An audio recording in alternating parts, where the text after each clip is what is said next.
Thank you very much. First of all, let me introduce myself. I am Dr. Maurin from Pakistan's southwestern Blushestán province.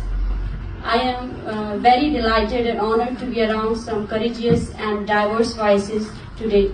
I am very thankful to PEN Norway, World Expression Forum, and Utøya Island for bringing together such a diverse group of young activists standing against powerful forces. We will see each other more in Lillehammer, so I will keep my comments brief.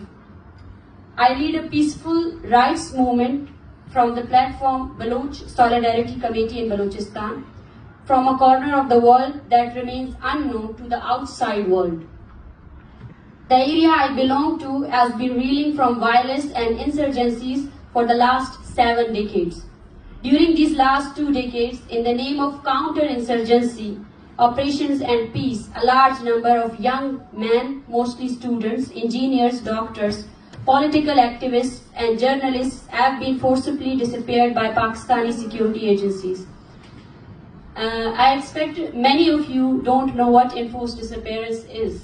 Enforced disappearance is when your own government and the security agencies abduct political activists and the vocal voices and don't present them in any courts. They have been detained in the detention centers, tortured, and their family didn't know about their whereabouts. Not for days, but for years, even though there are cases who have been enforcedly disappeared for decades.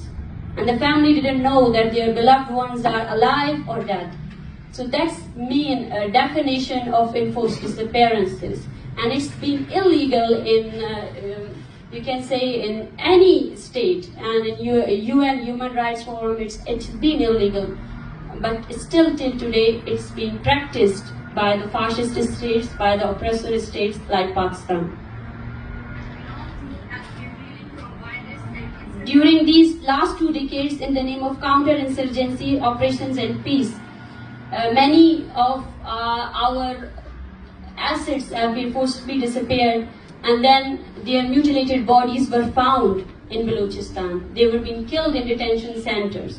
And so that's a form of extrajudicial killing that our government has been doing.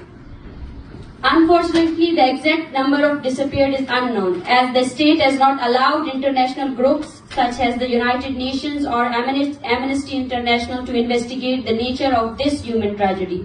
When local activists, right groups tried to document the number or raise their voices, they themselves were disappeared. It is very difficult to tell these stories of victims of forced disappearances, but you have to search and research. And I request you all to have search and research what is happening in Balochistan, a Pakistani province, because what they have done, I see that they have disconnected us. Those who believe in human rights, those who believe in humanity, with their power and with the use of the technology, they have disconnected all those good people who want peace for all of the humanity. I have been campaigning against enforced disappearances for more than 10 years, starting when I was a teenager. Because I myself am a victim. My own father was disappeared by agents of Pakistani state in 2009. He was killed and his bullet-riddled body was found in 2011. When I was at 10th standard, and that was the day when my result was announced. And that day I found the body of my father. My younger brother was disappeared when I was doing my graduation in medicine in 2017. I campaigned and launched rallies for him in Balochistan. After 3 months, he was released, but my case is not exceptional. There are worse cases than this in Balochistan, even though there are victims and there are families where no one is left to tell their stories. And even though there are villages who have been destroyed and no one is here to tell their stories, yeah, that was a village where people could live peacefully. There are hundreds of young women like me today. I at least know that I am an orphan and my mother is a widow, but there are hundreds of children, teenagers and young people whose fathers, uncles or brothers have been missing for weeks, months and in some of the worst cases, years, and they do not know whether they are alive or not. Together with these youngsters, the majority of whom are women, I have been campaigning and rallying, pressing the Pakistan Supreme Court's Parliament and security forces to release those who have been disappeared or at least present them before a court if they have committed any crime. But Pakistani authorities, instead of addressing our issues, it's very painful that they have resorted to violence.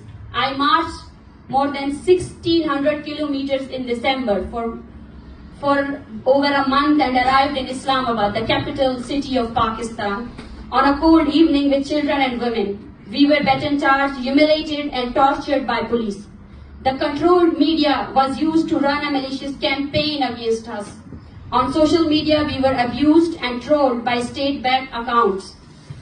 Journalists were intimidated and stopped from giving us media coverage. Civil society was pressurized too. Powerful intelligence agencies of Pakistan forced the people of not to respond to our peaceful movement. Media ignored us through our protest camp, was sent just outside the National Press Club of Islamabad, and there was no any coverage of this peaceful movement. We have been set there for more than 1 month. And also I can see that there is still hope, and we are hopeful because those who are behind this violence and those who are using violence, they are less in number. Maybe they have the power of power to rule us, but those who believe in humanity, who believe in peace, we are large in number, and we live in a world which has been created by I think we must believe in humanity and what humans have gone through all of those years. This world is meant for human rights, for a world where no one lives in a fear that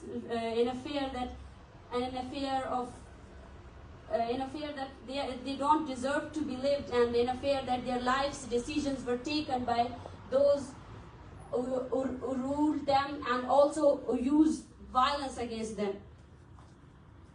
I'm honored and extremely thankful to PEN Norway, especially Jørgen, who is PEN's Secretary General, for giving me this platform to come and share my stories and experiences on a such bigger stage today. Because back in Blushestan, the biggest right what's been violated is the rights of freedom of expression. I'm proud to say that our story, which was locally ignored and undermined, is now being heard globally. Thank you everyone. We will meet again and talk more in detail. Thank you very much.